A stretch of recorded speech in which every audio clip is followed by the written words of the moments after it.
Welcome to Under the Covers. I am your host, Siren, and tonight I am your guide through the depths of the darkness. Pour yourself a drink, do some gardening, and curl up under the covers as we surrender into the abyss.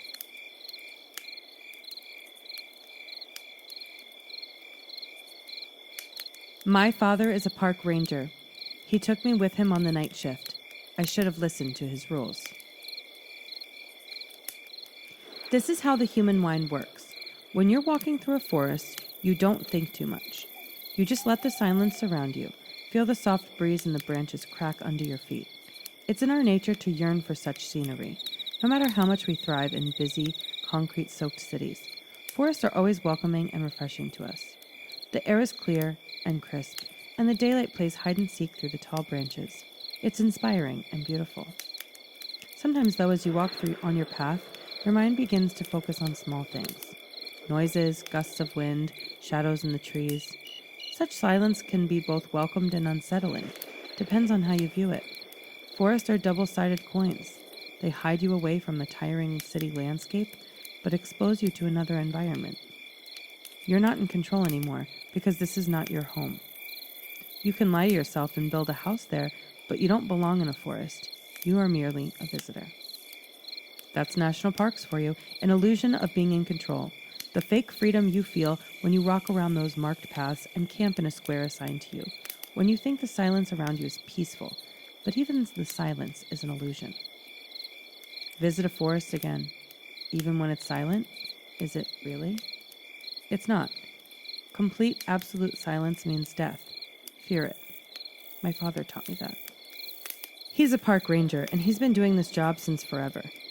I wasn't much of a fan of national parks, especially because most of the time there's no service and the hikes are killing me.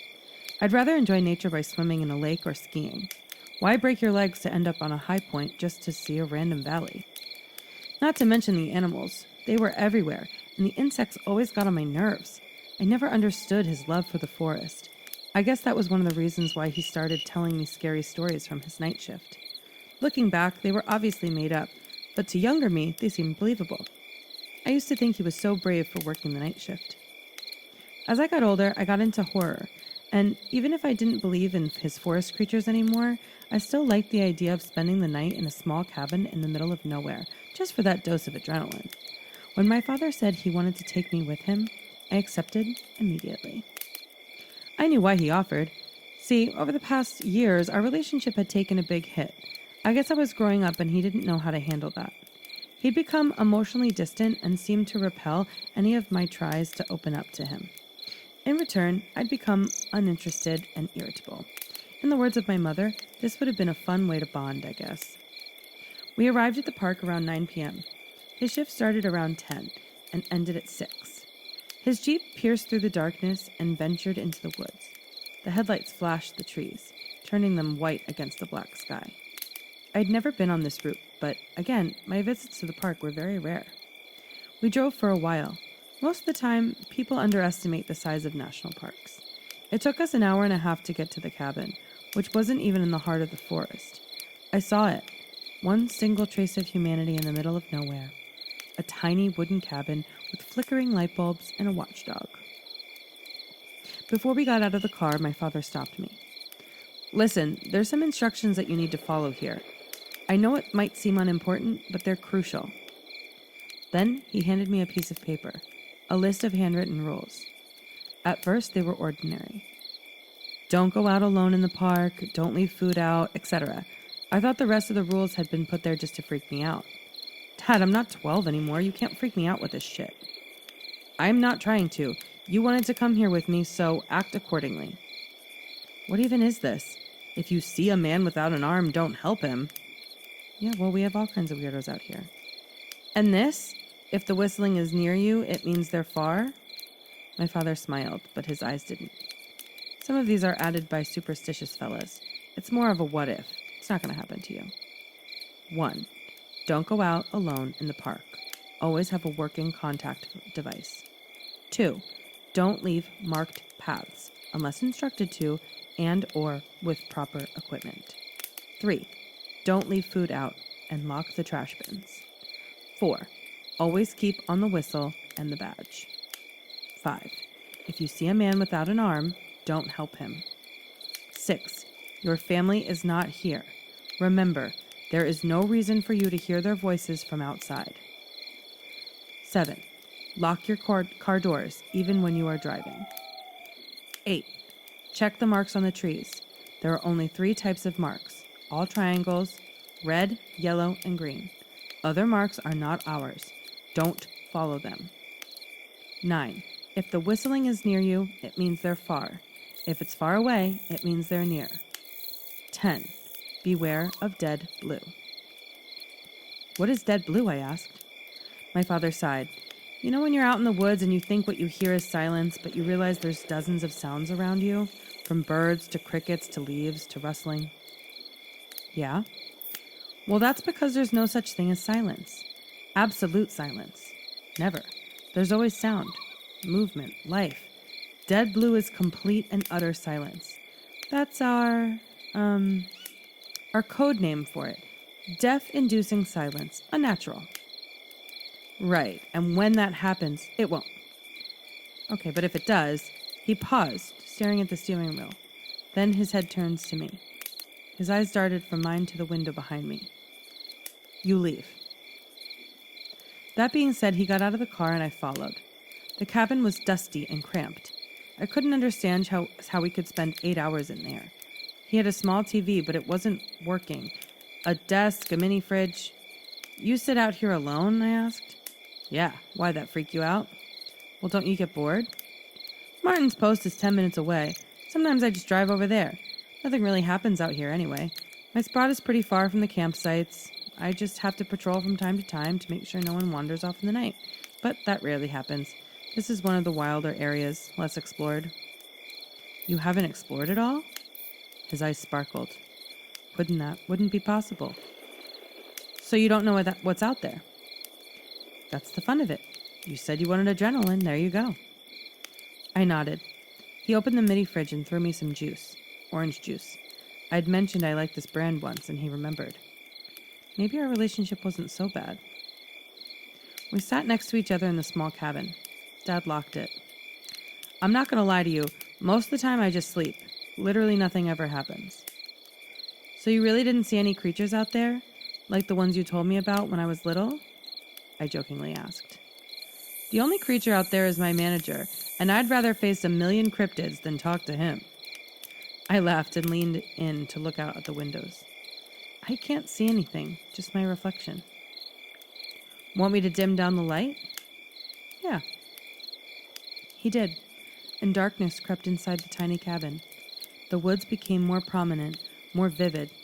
The light made by the moon was unbelievable, and the stars were actually visible, compared to the polluted city.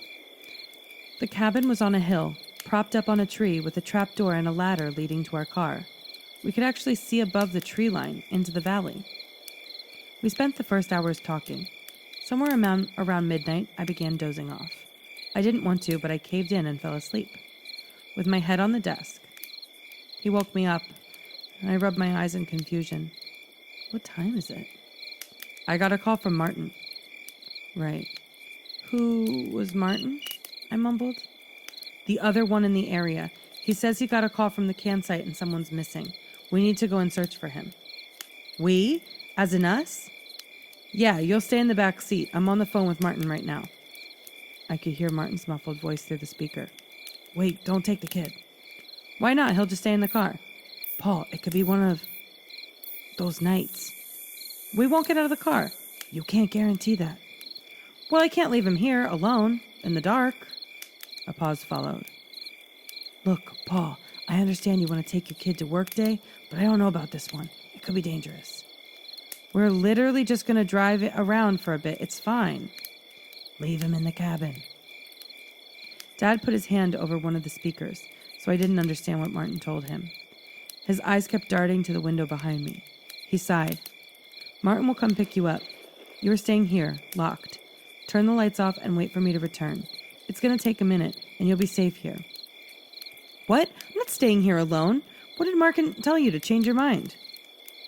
It doesn't matter. I'll return in a maximum half hour. You can go back to sleep if you want, or I can call you and we'll talk. I was afraid, truly afraid. I didn't want to show it, especially after I complained that nothing interesting ever happened around here, so I reluctantly agreed. My dad opened the trap door and climbed down the ladder. Then his face disappeared into the darkness. I saw Martin's car pick him up and drive away. Silence followed. I wished I'd been home in my bed. Instead, I sat stiff on the chair and waited. And waited. I began imagining the worst. What if they'd crashed? What if a bear had found them? I didn't want to let my fear get the best of me, but I thought about his legends and the set of rules. I hoped the writers were just paranoid. At around 2 a.m., I heard a knock on the trapdoor. I felt my chest tighten. Another knock followed. I wanted to respond, but something in me didn't allow me to. Then I heard my dad's voice. "Kev, open up. It's cold out here." It echoed through the cabin. My eyes were dry from the lack of sleep, but my mind was fully awake. I stared at the phone, then at the trap door. "Kev, open, please. I know you're there. I saw you at the window." I turned off the light completely. I don't know why I had this urge, but if my dad could see me from the window, anyone else could. Or anything. And I didn't like to be on display like that. "You don't have a key?" "It locks from the inside." "Shit, yeah." "How was it? Did you find him?" "Yeah, of course we did. He was drunk off his ass. We helped return him to his friends. Could have been a lot worse." As I was talking to him, I searched for the keys in the drawer. It was strange because I hadn't heard anyone climbing the ladder or seen Martin's car drive my dad back to the cabin. "How did you get here without Martin?" "What do you mean? Open up, Kev, I'm freezing." Answer the question." "He did drive me here." "Didn't see any headlights." "They were off, not to draw the attention of animals." "Bullshit." I pulled out the crumpled piece of paper. 6. Your family is not in here. Remember, there is no reason for you to hear their voices from outside. My hand was shaking so bad, I could barely grab the phone. I skimmed through my contacts. Cade, F., Connor, Dad. I called him. The phone was ringing, yet no sound came from beneath the trap door. My dad picked up. "Everything okay?" In the blinding darkness of the cabin, surrounded by the howling wind, I toned my voice down to a whisper. "Dad, someone out here is pretending to be you." A long pause followed. When he spoke, his voice was trembling. "Don't open. Turn off the lights." "Did you turn them off when I told you?" I turned them off now." "No, you should have turned them off when I left." "I'm sorry." "It's fine. Don't talk to it." "Did you talk to it?" Guilt crept up my spine. I don't know why, but I lied. "I did not." "Good. Stay put. I'm coming after you." "But what if the thing sees you? You'll have to face it." "We have ways to distract them. It's fine. Don't be scared." I lied again. "I'm not." "Good. I love you. I'm coming." I wasn't scared for me. I was scared for him. The voice from below continued. "Kev, please open. Open, it's cold. Please." I didn't answer. Knocks followed. The voice went on. "Did you talk to someone on the phone, Kev? I lost my phone in the woods. Whoever is out there and has my phone, it's not me. It's not me. It's not me." It kept repeating. "It's not me. It's not me." I began feeling lightheaded. Fear is one thing, but it was a combination of anxiety, stress, and guilt. I tried to control my breaths, but to no avail. The cabin was spinning around me. "It's not me. It's not me. It's not me. It's not me. It's not me. It's not me. Shut up! Shut up!" And it did. Silence followed. I pulled out the list again and started reading and rereading the rules like a lunatic. I kept listening for noises from outside. The wind was still going. Good, no dead blue. Then I heard a loud thud from my wall. Another followed, and another. It sounded like footsteps. They moved to the roof of the cabin. I could hear my heartbeat in my ears. Whatever was out there was now climbing around my cabin. I could hear the scratching outside. I started to cry and covered my mouth with my hand. I just wanted my dad. I wished I could see his face again. The universe somehow, ironically, responded because my dad's face suddenly appeared at one of the windows. He raised his hand and knocked. I stared at him through my eyebrows, my head tilted. Scarcely breathing, I remained still. He kept knocking. That wasn't my dad. The cabin was tied to a tree around 10 meters from the ground. He could not be at a window. The creature knocked and knocked, and for what seemed like an eternity, we just made eye contact. Blood was dripping from one of its nostrils. Another phone call woke me from my trance. Kevin, are you there? Are you in the cabin? Yes, and the thing looks just like you. It's at the windows. I'm coming right now. I'll shoot it. Don't worry, I'm just about to turn the corner. Dad, I'm really scared for you. Martin's coming too, it's okay. Truly, in a few minutes, Martin's car pulled up. I cried in relief. The thing turned its head to look, then back at me. It opened its mouth wide, and using its fingers, pulled the corners upward to form a smile, then jumped into the woods and into the darkness. Gunshots followed. After a few silent minutes, I called my dad. He picked up. Where are you? I asked. I'm coming to get you. I saw him walk towards the cabin, then heard him climb the stairs. I unlocked the trapdoor and hugged him tight. What was that? Please tell me we're going home. We are. I'm so sorry. I should have never put you through this. Come on. As we walked towards our car, my blood ran cold. It was not something I'd seen or heard, but the opposite. See, the wind had stopped. The crickets had stopped. Dead blue. I sprinted to the car and got into the driver's seat, then locked the doors. My dad was standing in front of the car, confused. That's when I got a text and I hit the gas. I ran him over, then turned the car around and sped up into the night. I barely knew how to work it out since I didn't have my license, but I left as quick as possible. Behind me, a car followed. When I got to the nearest checkpoint, I stopped. The car was Martin's. He got out alone. Where's my dad? I asked. He, took an ATV to get you. He said he'd get there faster. I texted him to turn around and that you were safe. The text he'd sent me. Martin and I split up. He may get there faster than me, and if he does, he'll text me to turn and head to the checkpoint. There is no one with Martin. He's alone. I thought I'd unlocked the trapdoor to my dad when he'd actually taken an ATV and turned to the checkpoint. The thing I ran over wasn't my dad, and I'd known it since I felt that unnerving silence. However, no one at the checkpoint had seen my father. As I'm typing this, I'm afraid for him, but a part of me knows he's alive. Maybe he took another route or got lost. Whatever he did, I'll find him.